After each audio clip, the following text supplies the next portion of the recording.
10:32 p.m. ETESPN staff. The final weekend of October in college football is here, and the spookiest day of the year, October 31st, Nick Saban's birthday, is looming.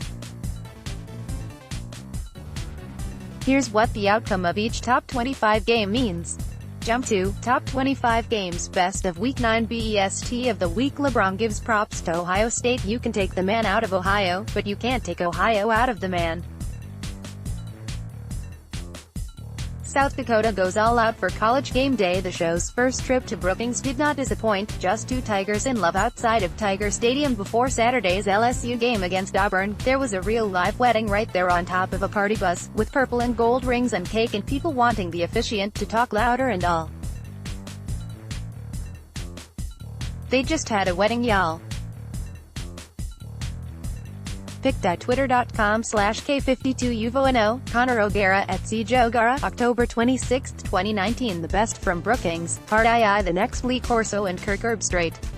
Don't just stand there, bust a move. Play 046. Defensive lineman Jalar Holley can't help but dance after Miami goes up 10-3 against Pittsburgh. One player's inspirational quest. Well, this is what I really call a party now. SMU's turnover celebration is a on-sideline party. We know because the sign indicates it is so. Popping bottles on an elevated surface. Yeah, this is a peak Dallas celebration.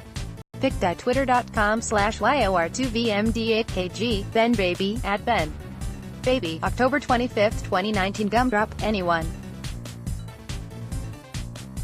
TCU co-offensive coordinator Sonny Cumbie shows his familiarity with the 5-second rule after dropping his gum on the sideline in the Horned Frogs' victory against No. 15 Texas on Saturday. Wait. Did Sonny Cumbie drop his gum and put it back in his mouth? But there's also that little game in Tuscaloosa, Alabama, to contend with. Stay tuned.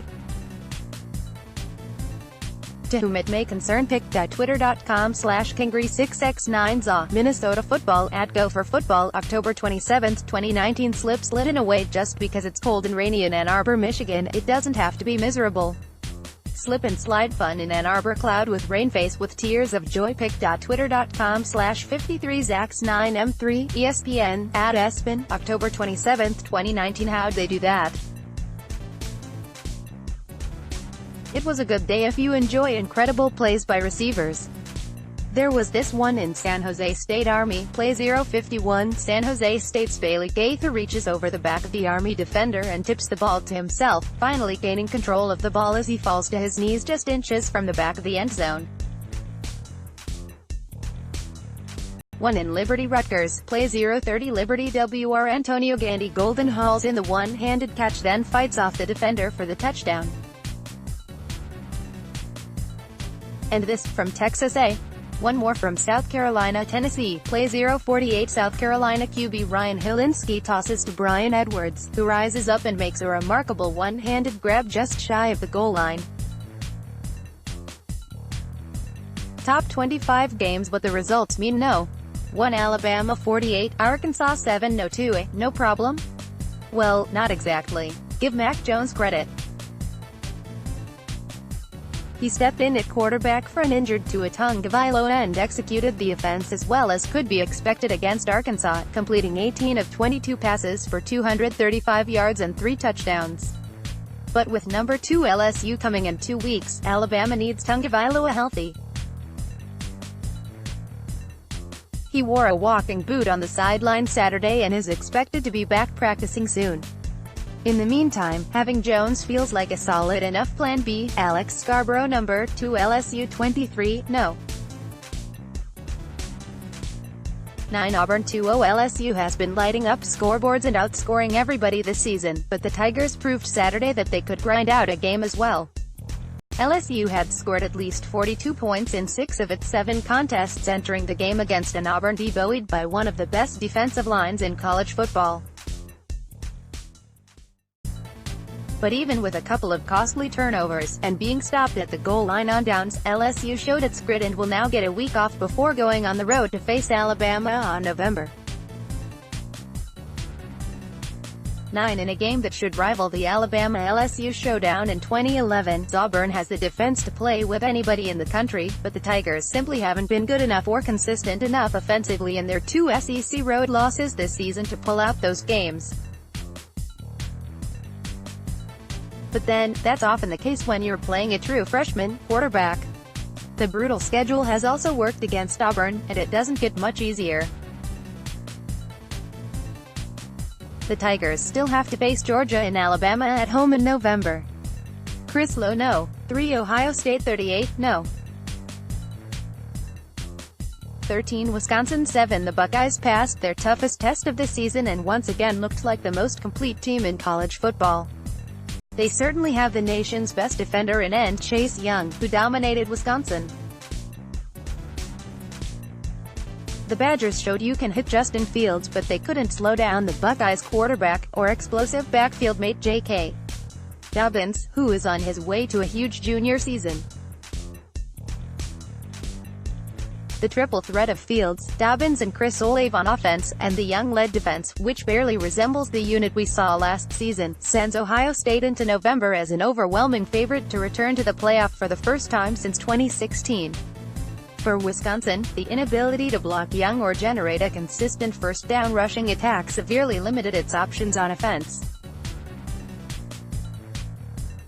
The Badgers have to identify more options on offense beside running back Jonathan Taylor, and generally play better away from Madison, which has been an issue for years. The Badgers still have a very good defense and can still win the Big Ten West, but likely must win out. Adam Rittenberg, no. 4 Clemson 59, Boston College 7 The Tigers have fallen in the polls following victories 3 times, so perhaps it's no surprise Coach Dabo Swinney went for style points in Saturday's 59-7 win over BC. More significant, though, was QB Trevor Lawrence, who had his best game of the season, completing 16 of 19 passes for 275 yards and 3 touchdowns. David M. Hale Kansas State 48, no. 5 Oklahoma 41 The Sooners' playoff hopes took a hit Saturday with a surprising 48-41 loss at Kansas State.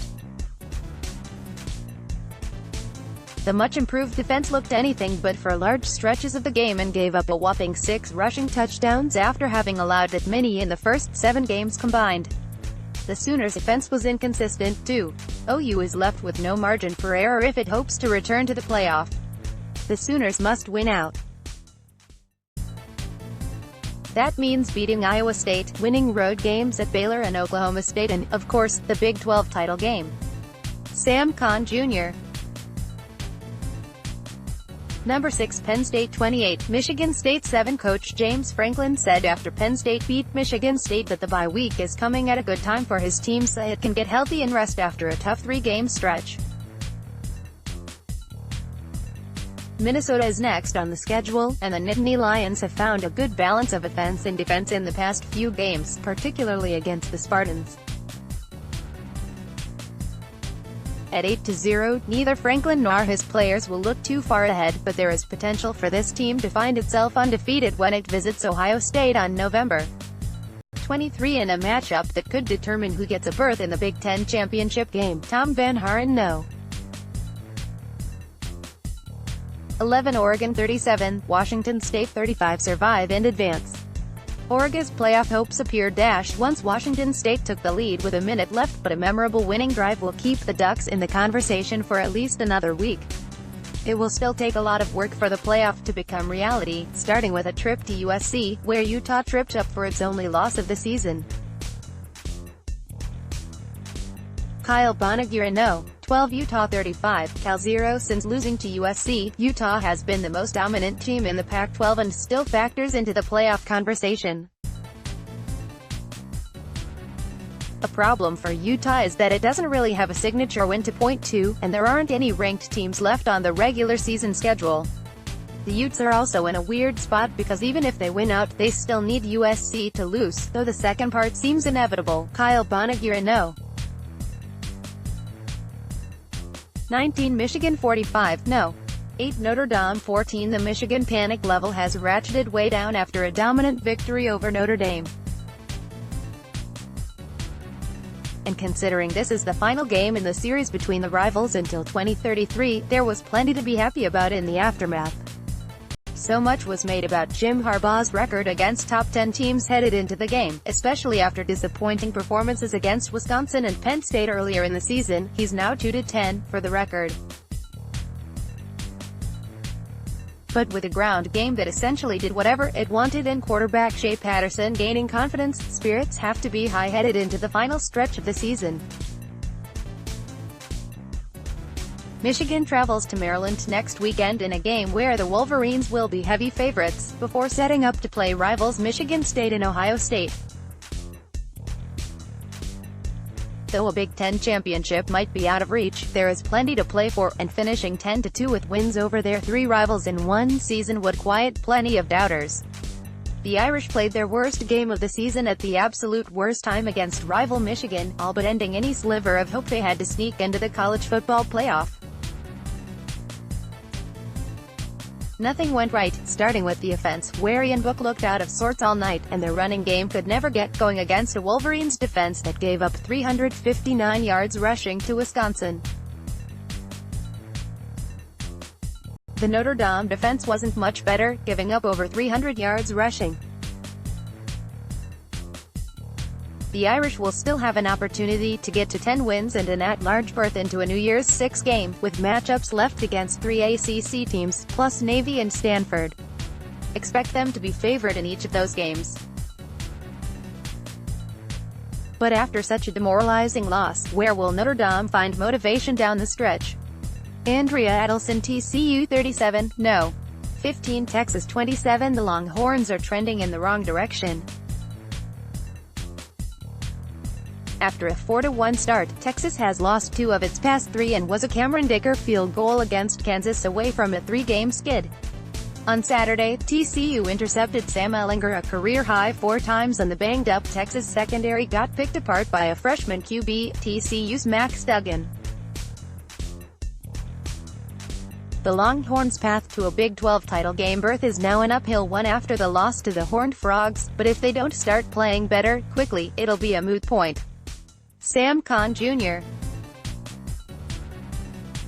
Number 16 SMU 34, Houston 31. It wasn't pretty, but the Mustangs got to 8-0 with a 3-point victory over Houston on Thursday. The passing attack wasn't as sharp as it usually is, but Xavier Jones dazzled with his running ability, showing both his agility and his sheer power. The fact that SMU was able to play a less than its best, on the road on a short week, and still come away with a win is a sign of how good the Mustangs are, but they can't afford to be flat with a road trip against a good Memphis team looming in Week 10. Sam Conn Jr.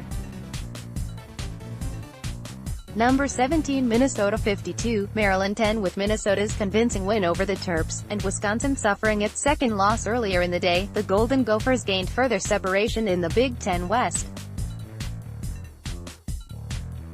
The question is if they can keep it up, as 3 of the final 4 opponents are ranked, number 6 Penn State, number 20 Iowa and no. 13 Wisconsin, and ESPN's Football Power Index (FPI) gives the Gophers less than a 50% chance to win each of them.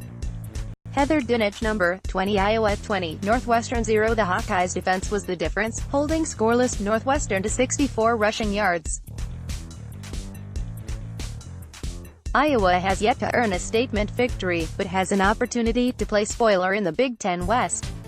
If Iowa runs the table, beating both Wisconsin and Minnesota along the way, and Wisconsin also beats Minnesota, the Hawkeyes can still play for the Big Ten title.